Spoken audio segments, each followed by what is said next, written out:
Thought Bubble Audio.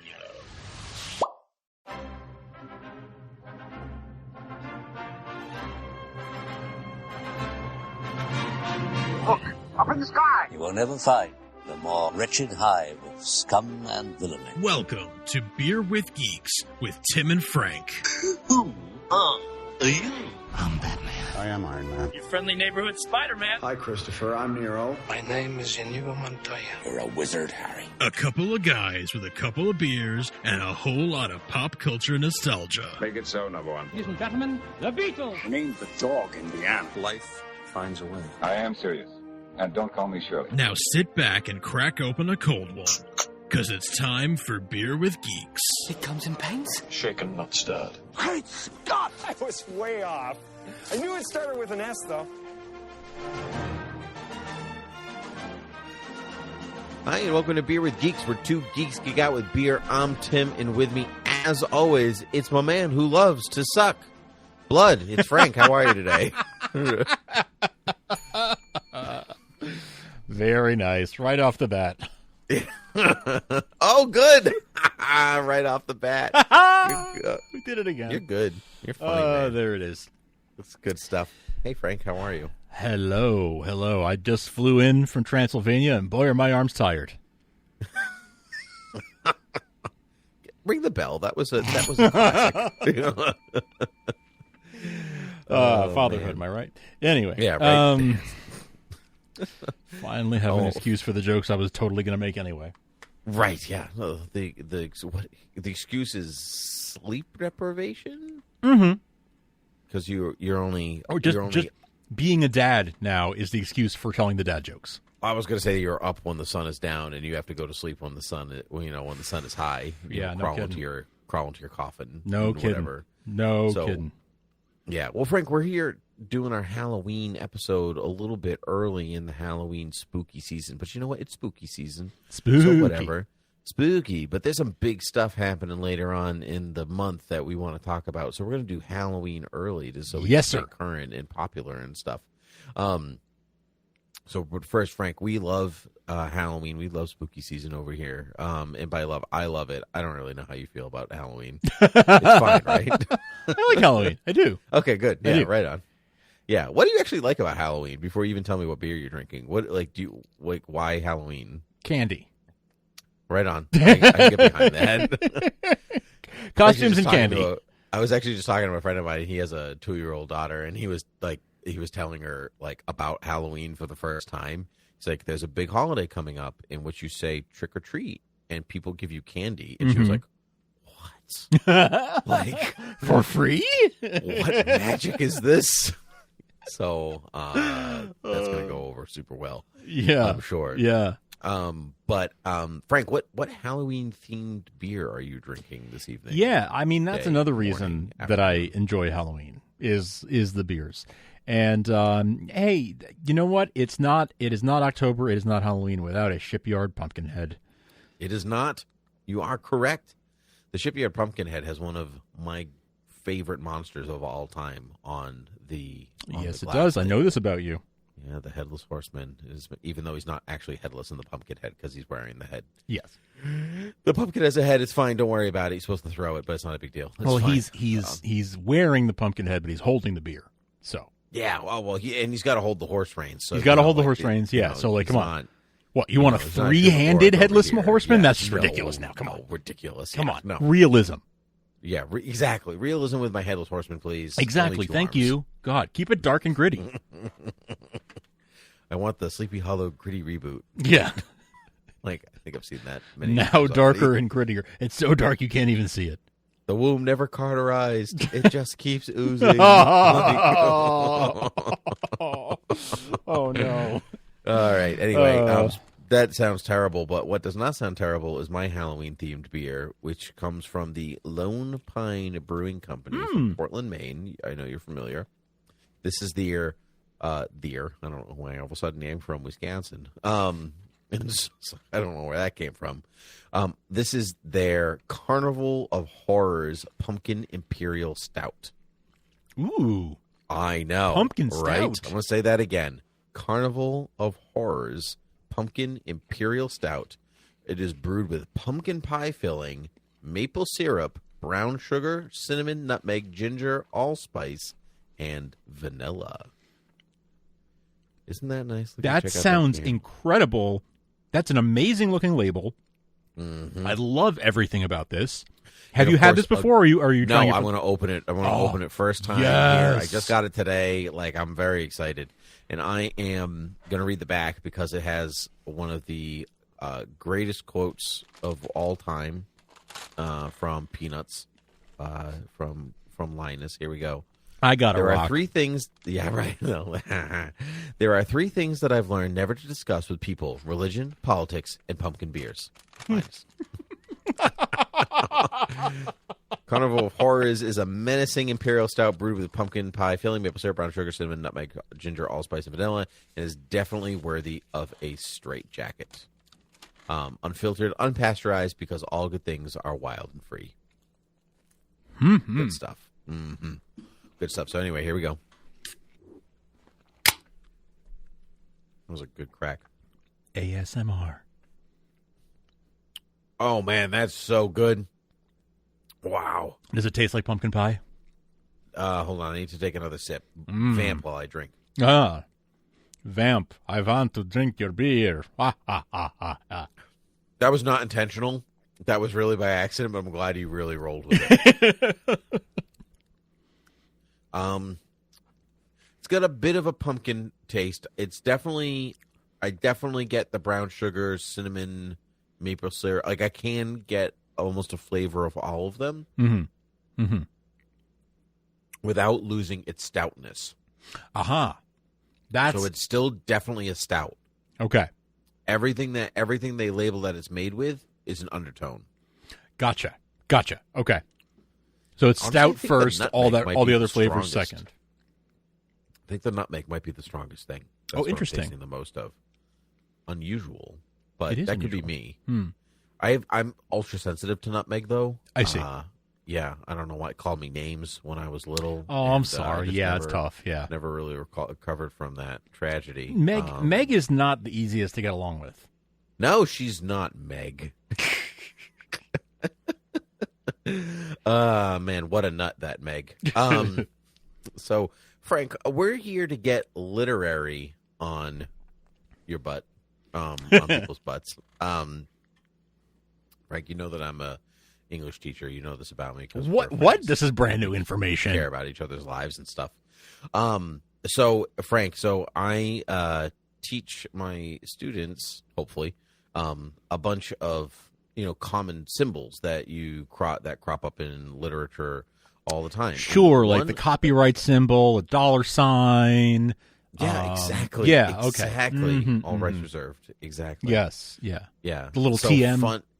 So this is when I actually read my daughter children's books. I will always list the publishing company. So I'll be a little golden book. Lewis's The Lion, the Witch, and the Wardrobe. Pictures by Joey Chow. HarperCollins imprint publication. Wow, so you're a professional. You bring the podcast professional-ism like you're reading an audiobook to your daughter. It's too many audiobooks is what it is. This is Audible. When I close the book at the end, I go, Audible hopes you have enjoyed this program. Very nice. Very, very nice. This is good. Oh. But anyway, one of those common themes that crop up all the time is the vampire. The vampire, or monsters in general, are always emblematic of some other bigger thing. Zombies are consumerism, or kind of like mob mentality, not thinking for yourself. Werewolves are like uncontrolled rage because of suppression. You just like push down the feeling, and then you just unleash it. At a full moon. Those are werewolves, and so on and so on and so on. The vampire is one that creeps up a lot because he's a vampire. And so what I thought as this Halloween-centric episode is I'm going to go through what the vampire symbol is, and then we're going to go through our favorite geek fandoms and franchises and find the most prominent vampire, who is not actually a vampire, but probably could be. Symbolically. Because it's fantasy and sci-fi, and find like which one reigns supreme. Sure. As the vampire.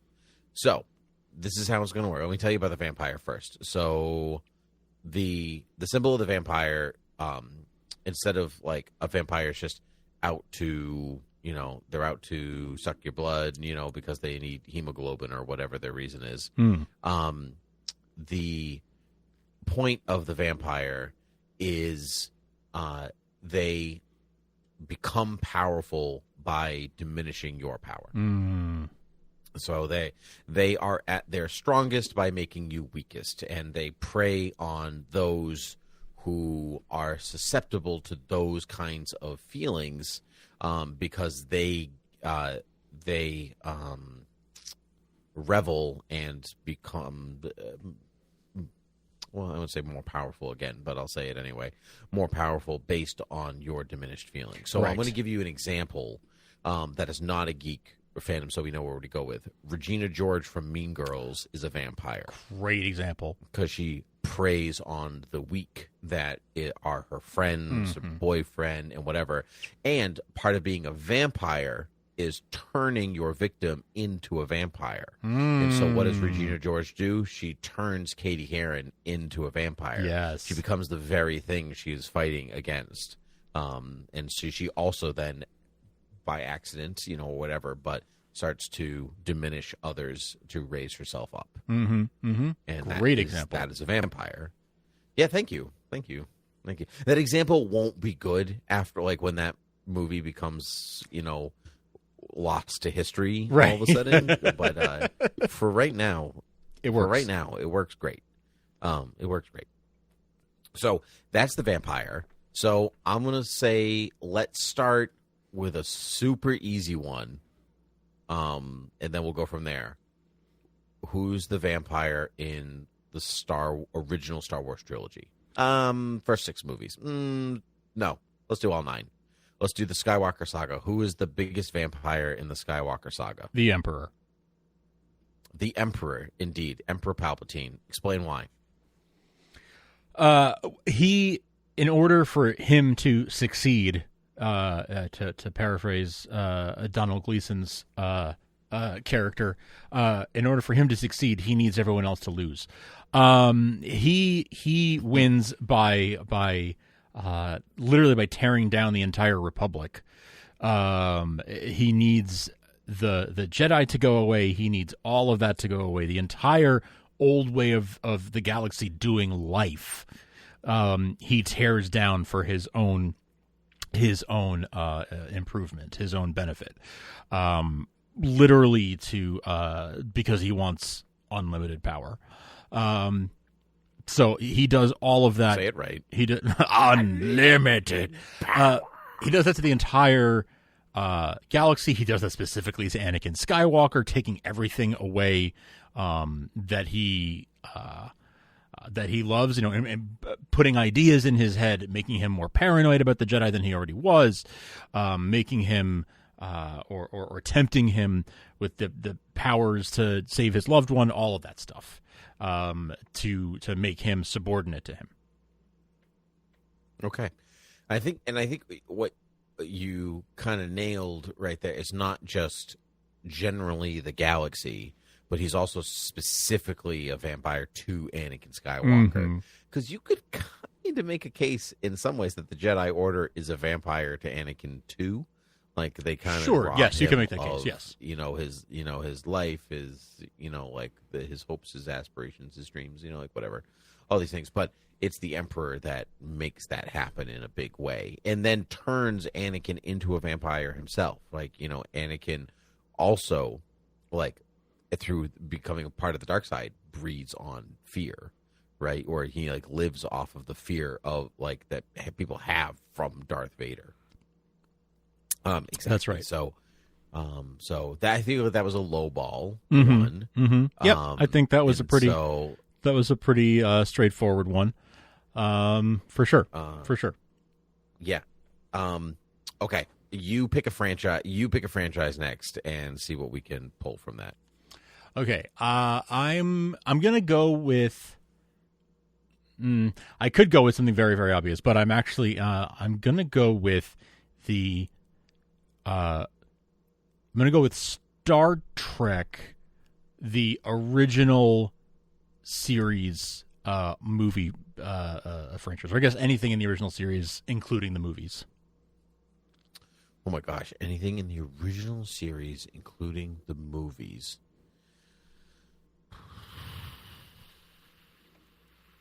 I mean, my first choice is Khan. Sure. But I actually don't know if it's Khan. I don't know if that's right. Well, actually, truthfully, my first choice was a Tribble, but I don't. I feel like that's actually a joke answer, though. Because Khan actually has followers, and he does treat them well. So you have that vampire minion thing going on, and he does. His goal is to be better, faster, stronger. Yes. The $6 Million Man. Yes. It is. But I think it's Khan? You have no. a better one? No, I think it's more along the lines of the Klingon. I think it's in the arc of the original series continuity, they're sort of the consistent bad guys. Them and I guess the Romulans are consistently the bad guys, and they're consistently threatening the Federation, whether it's something as small as the incursions into the wrong quadrant or into the neutral zone and things like that, all the way through Christopher Lloyd's character and the naval battles between him and Kirk. So that feels like more of the they are an empire trying to suck the life of sort of the freedom of the Federation. Yeah, okay. I like that better. Yeah. Because it kind of like Palpatine, it's the whole galaxy kind of thing. But I like the idea it's not just one person, it's the Klingons themselves. Yes. I mean, of course, until you get to Next Generation or whatever. Yes, then it changes. Change those out. But I like that. I think the Klingons is correct because Khan wasn't settling right for me, which I think is actually a good distinction, that it's not just a villain. They have to do something pretty specific. Right. And what Khan was doing, let's say, is wrong, but he's not necessarily his reasons are not totally wrong. He's slighted, he's trying to make a good life for the people that follow him, and so those things kind of take the vampirism away from everything. Sure. Okay. Let's move on to an answer I don't have, but I'm hoping that you do. Do you think that there is a vampire in the Terminator franchise? Is there one vampire? That's interesting.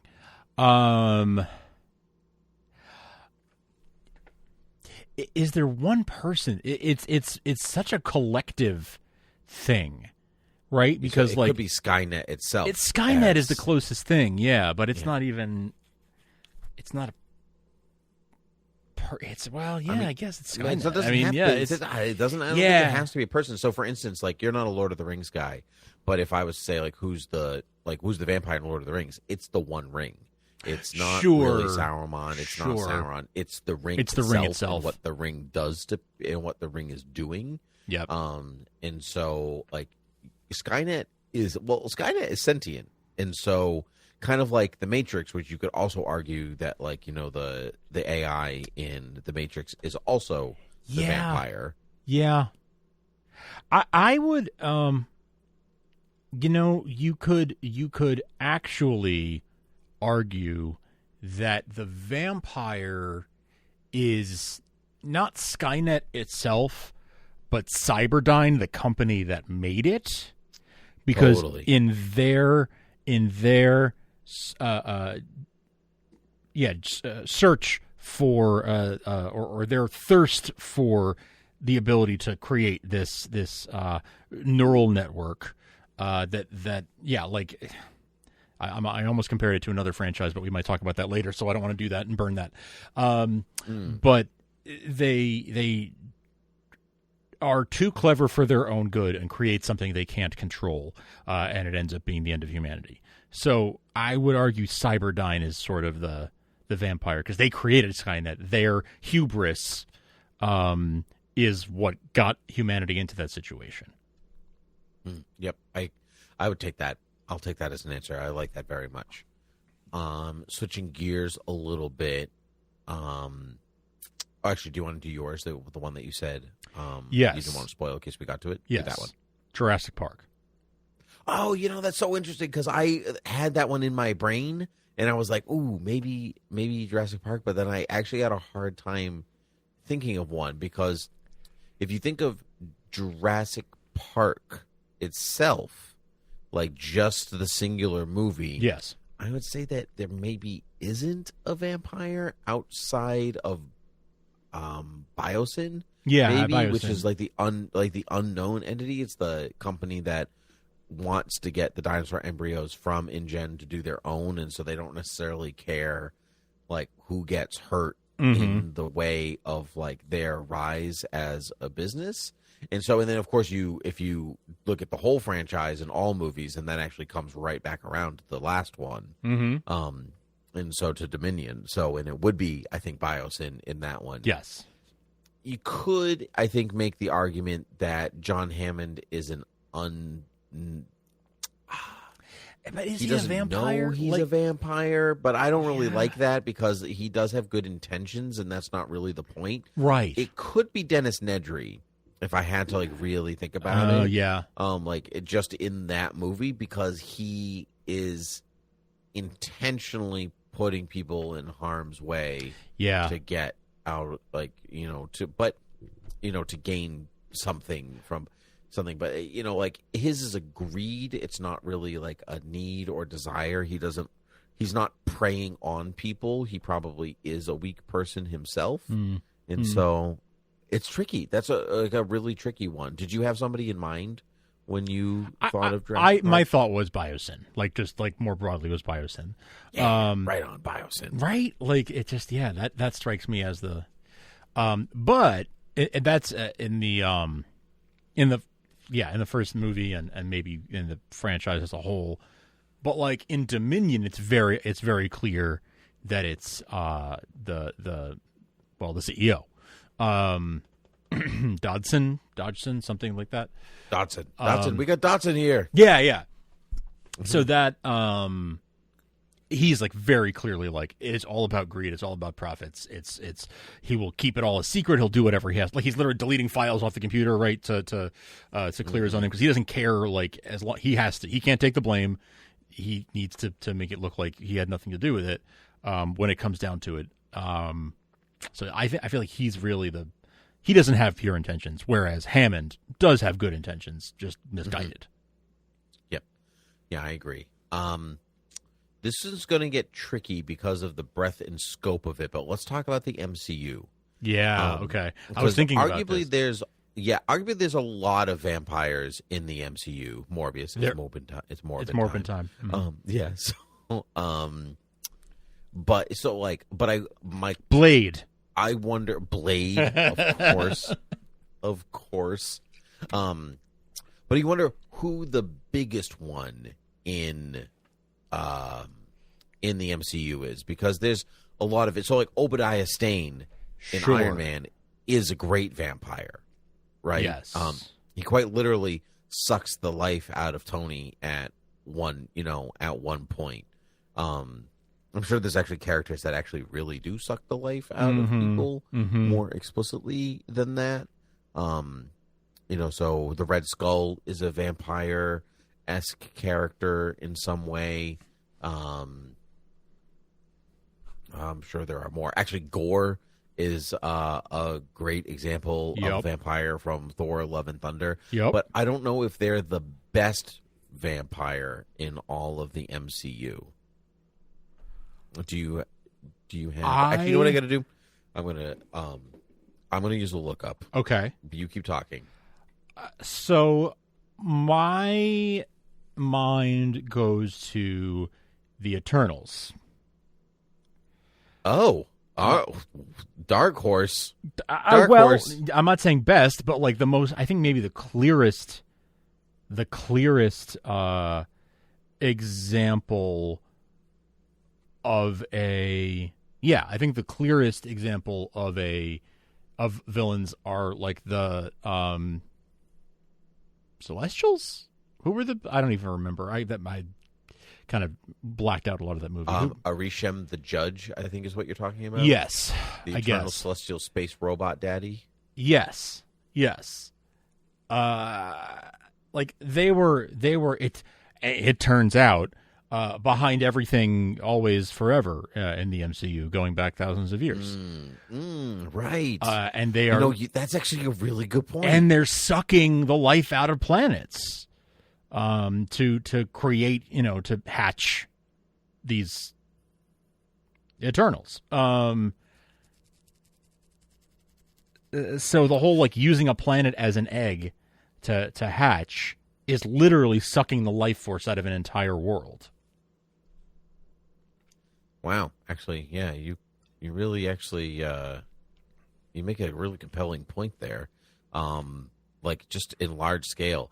I was thinking, truthfully, I was gonna go in a few different directions that I'm I here wasn't for 'em. quite sure. So, like, Hydra is a great villain, a great vampire. And so there's Hydra itself that you could talk about. I already said Obadiah Stane. Mm-hmm. He's a good one. I had another one in my head. Ultron's too, not a bad one either. Ultron has vampiric qualities, I think. Hela has vampiric qualities. Sure.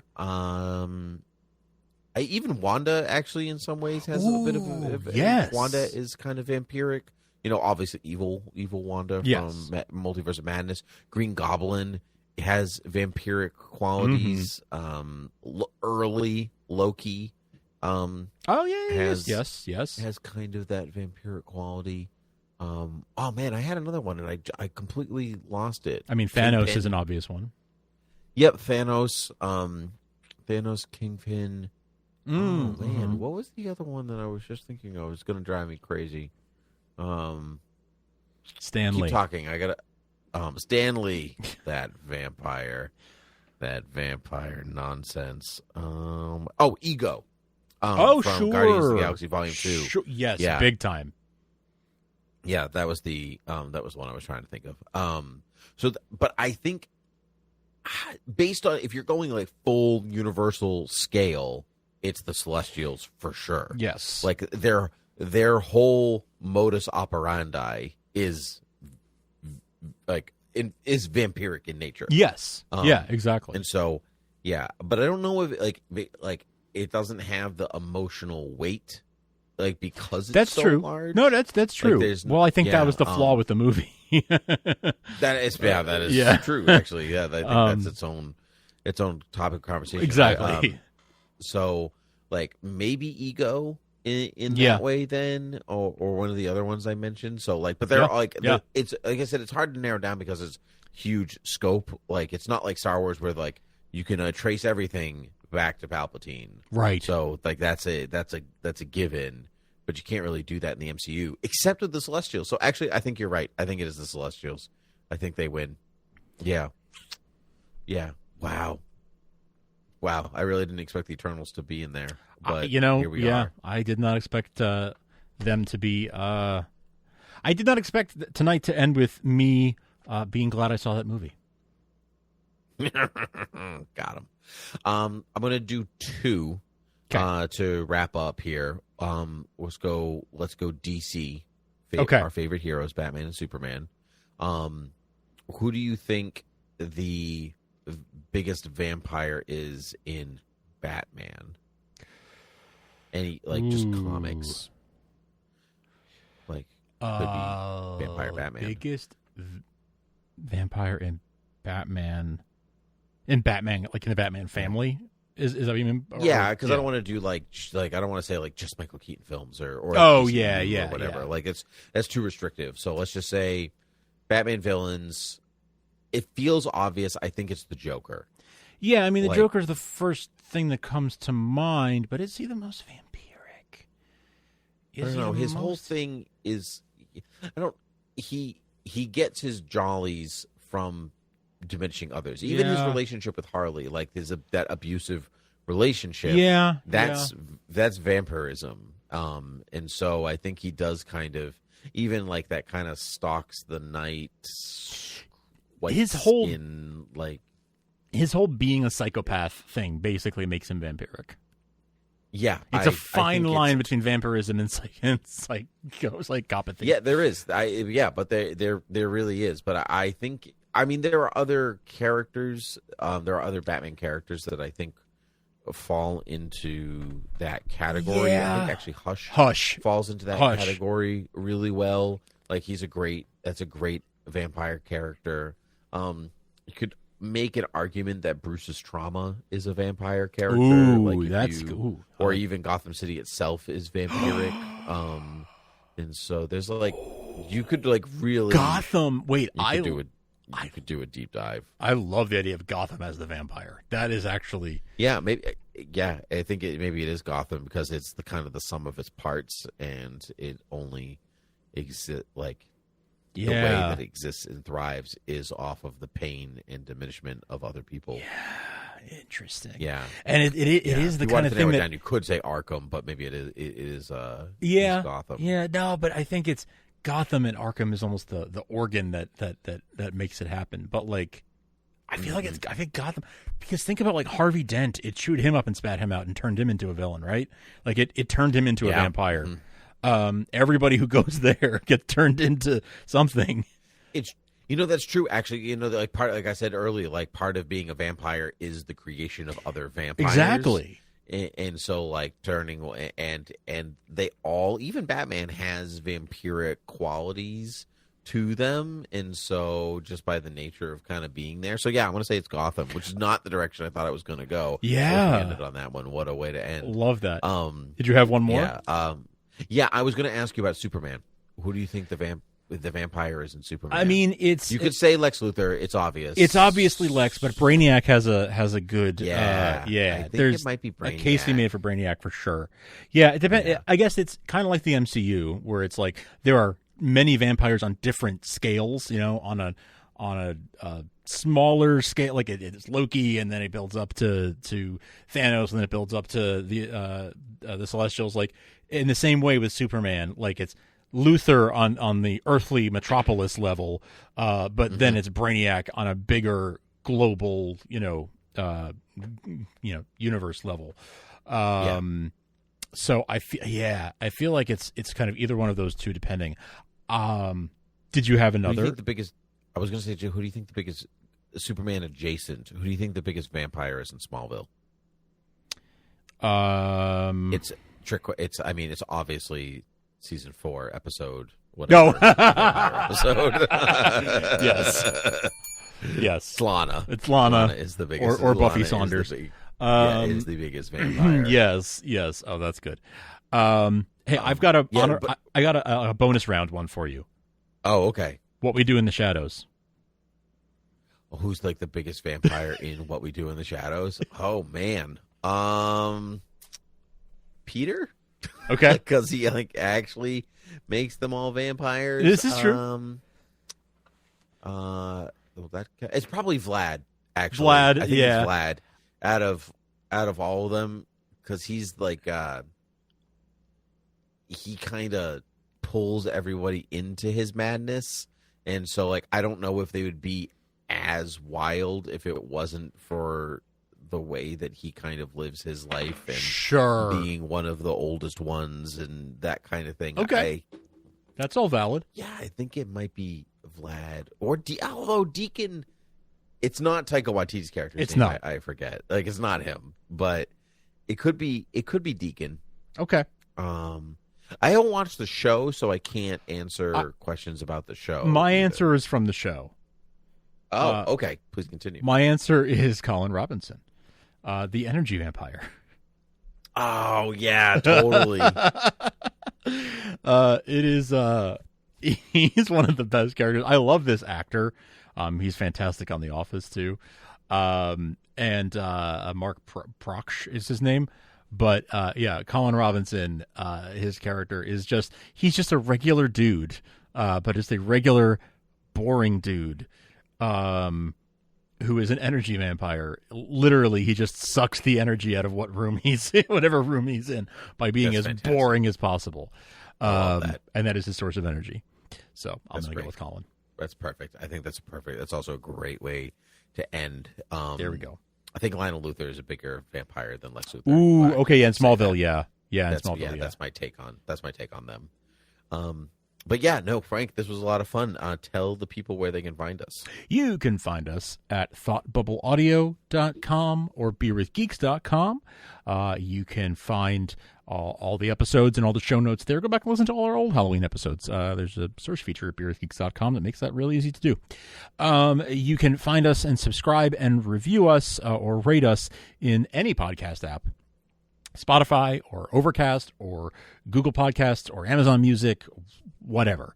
Apple Podcasts, obviously, ratings and reviews there are hugely helpful, so thank you in advance for that.